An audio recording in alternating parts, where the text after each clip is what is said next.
ఆంతరంగిక మార్పులు. హెబ్రీ పత్రిక 9వ అధ్యాయం. నేటి వాక్యం: నిత్యుడగు ఆత్మ ద్వారా తను తాను దేవునికి నిర్దోషినిగా అర్పించుకొనిన క్రీస్తు యేసు రక్తము నిర్జీవ క్రియలను విడిచి జీవం గల దేవుని సేవించుటకు మీ మనస్సాక్షిని ఎంతో ఎక్కువగా శుద్ధి చేయును. హెబ్రీలకు రాసిన పత్రిక 9వ అధ్యాయం 14వ వచనం.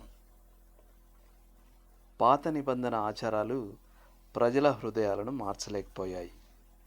ఆరాధికులు వారి హృదయాలు దేవునిలో నమ్మిక ఉంచితే వారికి ఓ ఆత్మీయ అనుభవం కలగలేదు అని చెప్పడం కాదు ఇది.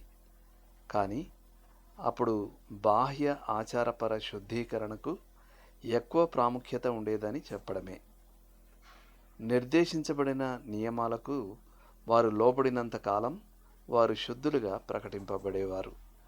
అయితే అది శరీరపరమైన శుద్ధీకరణ మాత్రమే, మనసాక్షి శుద్ధీకరణ కాదు. హెబ్రీ 8వ అధ్యాయం నుండి మనం నూతన నిబంధన పరిచర్య ఆంతరంగికమైనదని తెలుసుకుంటాం. వారి మనసులో నా ధర్మ విధులను ఉంచెదను, వారి హృదయముల మీద వాటిని వ్రాయుదును. హెబ్రీ 8:10. పరిశుద్ధాత్మ దేవుడు ఈ పని చేస్తాడు. అయితే యేసుక్రీస్తు మన పాపాలకు వెల చెల్లించి ఉండకపోతే పరిశుద్ధాత్ముడు మనలో నివసింపగలిగి ఉండేవాడు కాడు. మన అంతరాత్మ శుద్ధి ఏదో బాహ్యాచారం జరిగింపజాలదు. దానికి ఆంతరంగిక శక్తి కావాలి. క్రీస్తు మచ్చలేనివాడు కాబట్టి ఆయన ఆ పరిపూర్ణ బలి అర్పణ అర్పించగలిగాడు.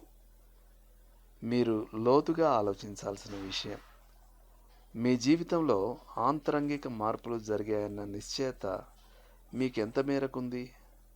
వివరించండి. ఆమేన్.